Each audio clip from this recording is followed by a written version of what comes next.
ఇద్దరు పిల్లలు ఏదో దాస్తున్నారు అని యాదమ్మ అనగానే సరే అయితే వాళ్ళని బ్యాడ్ అయిపోయి సెలవు చేసుకుంటున్నారేమో డౌట్గా ఉంది అని మనోరంగానే అవును నాకు అలాగుంది యాదమ్మ అంటుంది. సరే అయితే ఆ బ్యాగ్లో ఏముందని వెళ్ళి చూసిరా, నేను ఈరోజు అమరాందం నిలబెడతాను చెప్పి మనోరు అంటూ వెళ్ళిపోతుంది. ఇంకా యాదమ్మ డౌట్ వస్తుంది, అసలు బ్యాగ్లో ఏముందో చూడని చెప్పి ఆకాష్ ఆనంద్ రూమ్లోకి వెళ్తారు. అంతా కబోర్డ్ అంతా చెక్ చేస్తూ ఉంటుంది. కిందేమో బాగా దగ్గరుండి పిల్లలకి అమ్మకి అందరికి భోజనం పెడతా ఉంటుంది. రాత్రి కూడా సాయం చేస్తూ ఉంటాడు. ఇంకా అమ్మ చూస్తూ అదేంటి మీరెందుకు కొట్టిస్తున్నారు యాదమ్మ ఎక్కడ అని అమర్ అనగానే అంటే యాదమ్మ వేరే పనిలో ఉంది అని మనోరు అంటాడు. యాదమ్మ అదే పనిగా రూమ్ అంతా చెక్ చేస్తుంది. దాని బ్యాగ్ ఎక్కడ పెట్టారు పిల్లలు అని చెప్పి అనుకుంటూ మొత్తం అంతా కబోర్డ్ అలాగే రూమ్ అంతా చూస్తుంటుంది. ఎడబెట్టారు అని చెప్పి అనుకుంటూ ఉంటారు. అక్కడ పిల్లలు అలాగే భోజనం చేస్తూ ఉంటారు. ఇంకా బ్యాగ్ కనపడుతుంది. ఇంకా తీసుకొని చూసుకొని ఇంకా బ్యాగ్ తీసి ఓపెన్ చేస్తుంది. ఇంకా ఎప్పుడప్పుడు యాదమ్మ వస్తుందా అమర్ ముందు పిల్లలు నిలబడదామా అని చెప్పి మనోరు ఆనందంగా ఉంటుంది. అమ్మయ్య దొరికింది అని చెప్పి యాదమ్మ అనుకుంటూ బ్యాగ్ ఓపెన్ చేస్తూ ఉంటుంది. ఇప్పుడు చెప్తా సంగతి అనుకుంటూ ఆనంద్ ఆకాష్ మీరు ఇందాక రూమ్లో లేరు ఎక్కడికి వెళ్ళారు అని చెప్పి మనోని మాటలకి ఆనంద్ ఆకాష్ భయపడుతూ ఉంటారు. ఇంకా అంజు బుజ్జం కూడా అలాగే చూస్తూ ఉంటారు. నైట్ బయటకు వెళ్ళకుండా చెప్పేసి అమ్మ స్ట్రిక్ట్గా చెప్పారు కదా మీ దగ్గరికి వెళ్ళారు అని చెప్పి మనోడు కావాలని అడుగుతాడు. ఇంకా ఆనంద్ ఆకాష్ ఏం మాట్లాడు సైలెంట్ అయిపోతాడు. అంటే అది ఆంటీ అని చెప్పి ఆకాష్ అంటూ ఉంటాడు. ఏంటి చెప్పండి అని మనం అడుగుతూ ఉంటుంది. కానీ అంటే మా ఫ్రెండ్ వాళ్ళ ఇంటికి వెళ్ళాం ఆంటీ అని చెప్పి ఆనంద్ అనగానే ఎందుకు అని చెప్పి మనం అడుగుతుంది. పిల్లలు తిరిగినప్పుడు ఏంటి ప్రశ్న మనోహరి అని బాగా ఆపే ప్రయత్నం చేస్తుంది. అక్కడేమో యాదమ్మ అదే పనిగా బ్యాగ్ మొత్తం చెక్ చేస్తూ ఉంటుంది. ఒకసారి షాక్ అవుతూ ఉంటుంది. ఇంకా కంగారు పడుతుంది. సరే మీరు ఆగండి అని చెప్పి బాగా ఆపి అసలు నైట్ ఫ్రెండ్ ఇంటికి వెళ్ళడం ఏంటి అని అమర్ అడుగుతూ ఉంటారు. అంటే బుక్స్ తెచ్చుకోవడం డాడీ అని చెప్పి ఆకాశ్ ఇందాక ఆ బ్యాగ్లో బుక్స్ తీసుకొచ్చారా అని మనం అడుగుతూ ఉంటుంది. ఆనంద్ ఆకాశ్ భయపడుతూ ఉంటారు. అక్కడ యాదమ్మ నోట్ అంటూ మాట్లాడాలి టెన్షన్ పడిపోతూ ఉంటుంది. నిజంగా బ్యాగ్లో బుక్స్ ఉన్నాయా చెప్పండి అని మనం నిలదీస్తుంటది. బాగి అంతా గమనిస్తుంది. కానీ ఆనంద్ ఆకాశ్ ఇంకా ఏం మాట్లాడిపోతుంటారు. ఇంకా యాదమ్మ ఇంకా ఏం చేయాలి అర్థం బ్యాగ్ వేసుకొని వస్తూ ఉంటుంది. మనం ఇంకా అలాగే చూస్తూ ఉంటుంది. ఏంటి అని చెప్పి మన సైకిల్ చేస్తుంది. అలాగే యాదమ్మ సైకిల్ చేస్తాడు. సరే సరే అని చెప్పి అనుకుంటూ ఇంకా అంటే ఈ వెదర్ లేదు ఎలా పని చేశారనమాట చెప్పా అని చెప్పి మనవారి అనుకుంటుంది. కానీ యాదమ్మ చాలా టెన్షన్ పడుతుంటుంది. అమ్మతో ఇది బాగి ముందే వీళ్ళు తోలు తీపిస్తాగా అని మనోరు అనుకుంటూ ఆ బ్యాగ్లో ఏమని చెప్పండి అని చెప్పి ఆనంద్ ఆకాష్ని మనోరు గట్టిగా అడుగుతూ ఉంటుంది. వద్దు వద్దు అని చెప్పి యాదమ్మ సైకిల్ చేస్తుంటుంది. ఎదురు బయటకు ఏం చేశారు అని చెప్పి మనోరు అదే పని అరుస్తూ ఉంటుంది. ఆ బ్యాగ్లో ఏ చెడ్డ వస్తువులు ఉన్నాయి చెప్పండి అని చెప్పి మనోరు అరుస్తుంటుంది. ఇంకా యాదమ్మ తల బాదుకుంటుంటుంది. అయ్యో వద్దు వద్దు అని చెప్పే ప్రయత్నం చేస్తుంది. కానీ మన మాత్రం ఏం విసుకోకుండా అదే పనిగా ఆనంద్ ఆకాశం నిలిచేస్తుంటుంది. అమర్ వీళ్ళే తప్పు చేస్తున్నారు అందుకే మన దగ్గర దాస్తున్నారు అని చెప్పేసి ఇంకా మనోరు అంటాడు. యాదమ్మ సైకిల్ చేస్తాడు. వద్దు వద్దు అడగద్దు అని చెప్పి అంటుంది. కానీ మనోరు మాత్రం ఏం పట్టుకోకుండా అదే పని ఆనంద్ ఆకాశం అరుస్తుంటారు. ఏంటి ఏం చేస్తున్నారు ఆ బ్యాగ్లో ఏమున్నాయి అని చెప్పి అమ్మ కూడా అడుగుతూ ఉంటాడు. అడుగుతుంది మిమ్మల్ని ఏంటి అనాథ పిల్లని చెప్పి ఇంటికి తీసుకొచ్చి 3 పూట్ల తిండి పెట్టి చదివిస్తుంటే మీరే తప్పు పని చేస్తున్నారు చెప్పండి అని చెప్పి మనం నిలిపిస్తుంది. వాళ్ళు తప్పు పని చేయడం ఏంటి ఏం మాట్లాడతాను నువ్వు అని బాగి అనగా నువ్వు మధ్యలో మాట్లాడుకో బాగి వీళ్ళు బ్యాగ్లో ఏం తీసుకొచ్చి ఇప్పుడు చూపిస్తా అంటూ యాదమ్మ ఆ బ్యాగ్ తీసుకురా అని చెప్పి మనం అరుస్తుంటుంది. ఇంకా యాదమ్మ భయపడి తీసుకొస్తుంది. ఆనంద్ ఆకాశం కంగారు పడుతూ ఉంటారు. ఇంకా యాదమ్మ తీసుకొచ్చి ఇంక ఎదురుగా పెడుతూ ఉంటుంది. ఏంటి పిల్లల ముందు అనుమానిస్తావేంటి అని బాగి అనగానే అనుమానం కాదు నిజమేంటి ఇప్పుడు చూపిస్తానుగా బ్యాగ్లో అంతా బయట తీయి అని మనవారి అనగానే వద్దు మేడం అని చెప్పి యాదమ్మ అంటుంది. ఏం పర్లా ఈ పిల్లల టోళ్ళలో ఇక్కడ అమర్ తెలియాలి అని చెప్పేసి మనవారు అంటుంది. ఇదిగో నా మాట వినండి ఈ పిల్లలు ఏ తప్పు చేయలేదు అని చెప్పి యాదమ్మ అనగానే ఏంటి నువ్వు కూడా ఆ బాగిల పిల్లల్ని వెనకేసుకొస్తున్నావు ఏంటి తప్పు చేస్తే పిల్లలు ఇదిగో ఊరుకోకూడదు సర్దిద్దుపడి అని చెప్పి మనోడు అంటుంది. ఇంకా యాదమ్మ భయపడుతుంది. ఇంకా ఏం చేయలేక సరే అని చెప్పేసి ఇంకా యాదమ్మ అంటూ ఇంకా బ్యాగ్ ఓపెన్ చేస్తూ ఉంటుంది. ఇంకా అలాగే చూపిస్తూ ఉంటుంది. ఒక్కసారిగా తీయగానే మన షాక్ అవుతుంది. అదేంటి బీర్ బాటిల్ ఉంటాయి అనుకుంటే ఏదేంటి బెలూన్స్ ఉన్నాయి ఏంటి అని చెప్పేసి మనం అవి చూస్తూ ఉంటుంది. ఇంకా యాదమ్మ ఒక తర్వాత కూడా అన్ని తీసి పెడుతుంది. ఇదేంటి అసలు బ్యాడ్ థింగ్స్ తీస్తుంది అనుకుంటే బర్త్డే ఐటమ్స్ తీస్తుంది ఏంటి అని మనం కంగారు పడుతుంది. ఇయ్యే వాళ్ళు తెచ్చినవి అని యాదమ్మ అంటూ ఉంటుంది. ఇంకా ఒక్కసారిగా ఆనంద్ ఆకాష్ ఏంటి అన్నీ అని చెప్పి అమర్ అడుగుతూ ఉంటాడు. ఏమన్నా సార్ బర్త్డే ఐటమ్స్ అన్ని రాత్రి మరి తెలుసు ఎందుకు తెచ్చారు ఇప్పుడు అని అమర్ అడుగుతూ ఉంటాడు.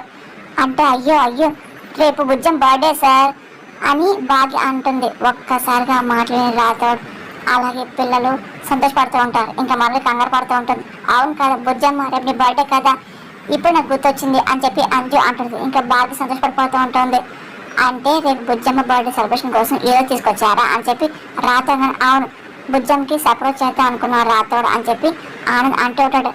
మరి ఇందాక అడిగితే మీరెందుకు నన్ను సీరియస్ అయ్యారు, అప్పుడే మ్యాటర్ చెప్పచ్చుగా అని అంజు అనగానే, ముందు చెప్తే సర్ప్రైజ్ ఏమవుతుంది, అందుకే బుక్స్ తీసుకొచ్చా అని చెప్పేసి అబద్ధం చెప్పాం అని ఆకాశంగానే, నిజంగా మీ ఇద్దరు ముదురురా అనవసరంగా నన్ను బోట కొడిచారు కచ్చా అని మనం అప్డేట్ అవుతుంటుంది. ఓహో అంటే రేపు బుజ్జమ్మ బర్త్డే అనమాట అని బుజ్జమ్మ అడ్వాన్స్ హ్యాపీ బర్త్డే అని ఆమరంగానే థ్యాంక్స్ డాడీ అని చెప్పి బుజ్జమ్మ అంటూ ఉంటుంది.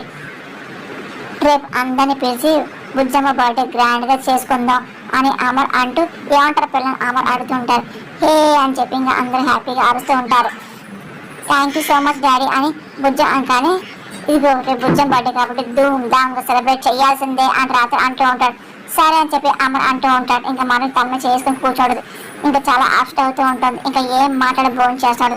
ఆ తర్వాత అమర్ భోజనం చేసి ఇంకా తన రూమ్కి వెళ్ళిపోతాడు. ఆ తర్వాత పిల్లలు కూడా వెళ్ళిపోతూ ఉంటారు.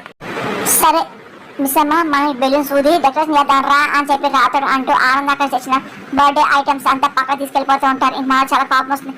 ఏం చంపా ఇది మనోహర్ అనగానే, సారీ మనోహరి ఆ పెళ్లి బిల్డప్కి నేను కూడా అపార్థం చేసుకున్నా, యాదవ్ అనగా నీ వల్ల నేను ఫూల్ అయ్యాను కదా, ఇదిగో రేపు ఆ పిల్ల బర్త్డే గ్రాండ్ సెలబ్రేషన్ చేయబోతున్నారు, ఇంకా నాకు ఎలా సలహాలు యోబాకు అని చెప్పి మనం అరుస్తూ వెళ్ళిపోతుంది.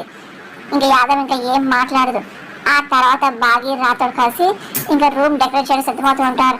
అసలు నాకు బుజ్జం బర్త్డే అని గుర్తులేదు అని రాతోడు అనగానే, ఆయన అక్కడ ఉన్నప్పుడు బర్త్డే ఏం చేస్తానని చెప్పేసి నేను కూడా పట్టించుకోవట్లేదు రాతోడు అని బాగా ఆయన భలేవారే ఇలా బర్త్డే సెలబ్రేషన్ చేస్తానే కదా సార్ గతం గుర్తొస్తుంది, బుజ్జమ్మ పుట్టినరోజు అనగానే సార్ ఎంత సంబరపడ్డారో చూశారు కానీ రాతోడు అవును రాతోడు గమనించావా బుజ్జమ్మ డాడీ అని పిలిచింది అని భాగ్యంగానే పిల్లల్ని పిలమని చెప్పి సార్ చెప్పారు కదా మిస్ అమ్మ అని రాతరంగానే, ఏమో నాకు ఎందుకో బుజ్జమ్మ నిజం తెలుసామని చెప్పేసి నాకు అనిపిస్తుంది, నీకు అంత ముందు కూడా చెప్పాను కదా అందరితో స్కూల్కి వెళ్ళకుండా నాతో ఆయనతో బైక్ మీద చూసింది, నాకు తెలిసి ఆ రోజే బుజ్జమ్మకి నాన్నగారు తెలిసిందేమో అని చెప్పి బాగా అంటూ ఉంటుంది. కన్ఫామ్ అనిపిస్తున్నాను కానీ ఆయన నిజం తెలిస్తే నీకు చెప్పింది కదా మిస్ అమ్మ అని రాతోడు అనగానే, చెప్పని దాస్తుందేమో అంటే నేను ఆయన గురించి బుజ్జమ్మ దాచాను కదా, అందుకే ఇప్పుడు తన నిజం తెలిసిన విషయం తెలిస్తే నేను బాధపడని చెప్పేసి బుజ్జమ్మ నాకు చెప్పట్లేదేమో అని చెప్పి బాగా డౌట్గా ఉంటుంది. ఇంత చిన్నపిల్లకి అంత మెచ్యూరిటీ ఉంటుందంటావా మిస్ అమ్మ అని రాత అనగానే, ఏమో తను జన్మత మళ్ళీ పుట్టిన మా అక్కే కదా అని అడుగుతుంది గుర్తు చేసుకుంటుంది. ఇదిగో చూడు మా అక్క ఎంత కష్టమైన భరిస్తుంది కదా, ఎటువంటి బాధపడ్డది కదా అని చెప్పేసి అక్క చనిపోయినప్పుడు చనిపోయిన తర్వాత కూడా ఆశను పట్టించింది, లేకపోతే చనిపోయిన అక్క ఆత్మ మారింది, మనం భయపెట్టి ఎంతసేపు చెప్పు కానీ ఏం చేయదు కదా, ఇప్పుడు అదే నైజం బుజ్జమ్మ కూడా వచ్చి ఉంటుంది కదా, జన్మ మారిన అక్క స్వభావం ఏం మారలేదు కదా అని బాగి అనగానే, అవును మీరు చెప్తే నాకు రిజన్ అనిపిస్తుంది మిస్ అమ్మ, సార్ తను తెలిసిపోయిందేమో రాతోడు అనగానే, నాకు తెలిసి ఆయన కలిసిన ఫోటో చూసినప్పుడే బుజ్జమ్మకి డౌట్ వచ్చి ఉంటుంది. ఆ తర్వాత చూడు సింగ్ అన్నప్పుడు వచ్చినప్పుడు మిద్దరు భార్య పట్లలాగా చూసి బుజ్జమ్మ డౌట్ ఇంకా కన్ఫర్మ్ చేసుకుందేమో అని బాగా డౌట్ చెప్తుంది. అవును కరెక్ట్ నువ్వు చెప్పేది కూడా, సార్ని పిలిచేది ఇప్పుడు సార్ బర్త్డే విజయ్ చెప్తాను ఎగ్జైట్మెంట్ ఆపుకోలేక డాడీని పిలిచేసిందిగా అని రాత్రుడు అనగానే, బుజ్జమ్మ తెలుసో లేదో కానీ రేపు బర్త్డే సెలబ్రేషన్ కన్ఫర్మ్ చేసుకుందాంలే, ఆ దేవుడు ఏం నిర్ణయించాడు మనం కూడా చూద్దాంలే అని చెప్పేసి బాగా సరే మిస్ అమ్మ అని చెప్పి రాత్రుడు అంటూ ఉంటాడు. అనుకున్న విధంగా అక్కడేమో చిత్రగుప్తుడు చిట్టాలు అన్నీ రాస్తూ ఉంటాడు. నారాయణ నారాయణ చెప్పి మహర్షి వెళ్తూ ఉంటాడు. చిత్రగుప్తుడు చూస్తూ ఉంటాడు. చిత్రగుప్తుడు అదే పనిగా చూసి స్వామి మహర్షి ప్రణామం అని చెప్పేసి ఇంకా లేచి దండం పెడుతూ ఉంటాడు. ప్రణామం చిత్రగుప్త అని చెప్పి మహర్షి అంటూ, ఏంటి నువ్వేంటి భూలోకం వెళ్ళకుండా ఈ నరకం ముందే ఏదో తీర్థంగా రాస్తున్నావేంటి మహర్షి అని, కానీ భూలోకం వెళ్ళి పాపలు పట్టిన పర్లు కాదు కదా, ఆ పాప చిట్టాన్ని మా ప్రభువుకి మేము చెప్పడం మా ఇది కదా అని చిత్రగుప్త మాటకి, అయినా నేను చెప్పేది ఈ మధ్య గురించి పాపల గురించి కాదే, ఏనాడు గతించి ఇదిగో మీ ప్రభువుల దేవుడిలో మళ్ళీ ఆత్మరూపం అయ్యింది, అలాగే సోదరుగా భావించి ఆ బాధ గురించి అని చెప్పేసి అరుంధతి గురించి చెప్తానని చెప్పేసి మహర్షి అన్న మాటలు చిత్రగుప్తుడు అర్థమవుతాడు. నాకు అర్థమైందిలే అందుకు చెప్తున్నారుగా అని చెప్పేసి అనగానే అవును ఆ అమ్మాయి గురించి ఇదిగో చూడు నాకు అన్ని గుర్తున్నాయిలే ఇంకా మహర్షి అని మాటలకి అబ్బా సరే కానీ మహర్షి సడన్ గా మీరు ఎందుకు వచ్చో చెప్పండి అరుంధతి గురించి ఎందుకు చెప్తున్నారు చెప్పండి అని చెప్తాను కానీ అదేంటి మర్చిపోయావేంటి మళ్ళీ జన్మించిన అరుంధతి పుట్టినరోజు కదా మహర్షి అన్నమాట నాకు గుర్తుంది అని చెప్తాను కానీ అదేంటి తన పుట్టినరోజు వేడుకలు వెళ్ళవా ఏంటి తన గత జన్మలో నీ సోదరుగా ఫీల్ అయ్యావు కదా మరి ఇప్పుడు తన పుట్టినరోజు కళ్ళారా చూడవా ఏంటి అని మహర్షి మాటలకి అందు భూలో వెళ్ళడం ఇక్కడ అన్ని చూడొచ్చు కదా అని చిత్రగుప్త మాటకి ఇదిగో చూడు ఈ జన్మదినానికి చాలా గొప్ప విశేషం ఉంది తెలుసా నీకు ఆ బాలిక 5 సంవత్సరాల నుండి 6 సంవత్సరాలు రాబోతుంది కదా చిత్ర విచిత్రాలు జరగబోతున్నాయిగా అని చెప్పి మహర్షి అంటూ ఉంటారు త్రికాగ్గా నీకు మనం తెలియదా ఏంటి ఇదిగో మాతో చెప్పించాలని వదలాటమా ఏంటి అని మహర్షి మాటలకి చిత్రకు ఇబ్బంది పడుతూ ఉంటారు సరే భూలోకం వెళ్ళి ఆ చిత్ర విచిత్రాలు అన్నీ మన ఇద్దరం ప్రత్యక్షం చూద్దాంలే అని మహర్షి అనగానే ఇదిగో సరే మా ప్రభువులు ఆజ్ఞ తీసుకొని వెళ్దాంలే అని చెప్పి చెప్తాను ఏం పర్లేదులే అక్కడ నువ్వు ఏంటి ప్రతిదీ మీ ప్రభువులు చెప్పేదో చేస్తున్నట్టు మాట్లాడతావు ఏంటి పద వెళ్దాం రా అని చెప్పి మహర్షి అంటూ ఇంకో నువ్వు రా అని చెప్పి ఇంక తీసుకెళ్తూ ఉంటారు ఇంక ఇద్దరు కలిసి వెళ్తూ ఉంటారు అనుకున్న విధంగా బాగా చాలా సంతోషంగా ఇంకా ఉదయం లేచి స్నానం చేసి ఇంకా దేవుడు దీపం వెలిగిస్తూ దేవుడు పూజ చేసి సిద్ధమవుతూ ఉంటుంది అమర్ అప్పుడు నిద్రలేస్తాడు ఇంకెందుకు వస్తాడు అటు ఇటు చూస్తాడు ఆ తర్వాత స్టోర్ రూమ్ దిగి వెళ్తాడు ఇంకా డోర్ ఓపెన్ చేసి లోపలికి వెళ్తుంటాడు ఇంకా బాగా పూజ చేస్తూ ఉంటుంది ఒకసారిగా స్టోర్ రూమ్ లోకి వెళ్ళి మొత్తం అంతా రూమ్ అంతా చెక్ చేస్తూ ఉంటాడు బాగా దేవుడు పూజ అయ్యాక లాస్ట్ లో హారతిస్తూ ఉంటుంది ఇంకా చాలా సంతోషపడుతుంటది అమర్ ఇంకా స్టోర్ రూమ్ లోకి వెళ్ళి మొత్తం అంతా వస్తువులు అని అదే పని గమనిస్తూ ఉంటాడు తనకి ఏమి అర్థం కాదు ఇంకా అలాగే చూస్తూ ఉంటాడు ఆ తర్వాత బయటకు రాపోతుంటాడు మళ్ళీ ఒక నిమిషం ఆగి అలా చూస్తుంటాడు అప్పుడే ఇంకా రాత్రి వచ్చి బాగి పూజ చేయడం చూసి అక్కడే బయట నుంచొని చూస్తూ ఉంటాడు అమర్ ఒకసారి ఏంటి ఫోటో ఉంది అని చెప్పి అమర్ అనుకుంటూ ఒకసారి ఆగి ఆ ఫోటోని తీసుకొని చూస్తూ ఉంటాడు ఒక్కసారిగా చాలా కంగారు పడుతుంటాడు అయమైన ఉంటాడు అప్పుడే అరుంధతితో గడిపిన క్షణాలు అన్ని గుర్తెచ్చుకుంటూ ఉంటాడు తనతో మాట్లాడిన తనతో పిల్లలతో గడిపిన క్షణం అంతా గుర్తెచ్చుకుంటూ ఉంటాడు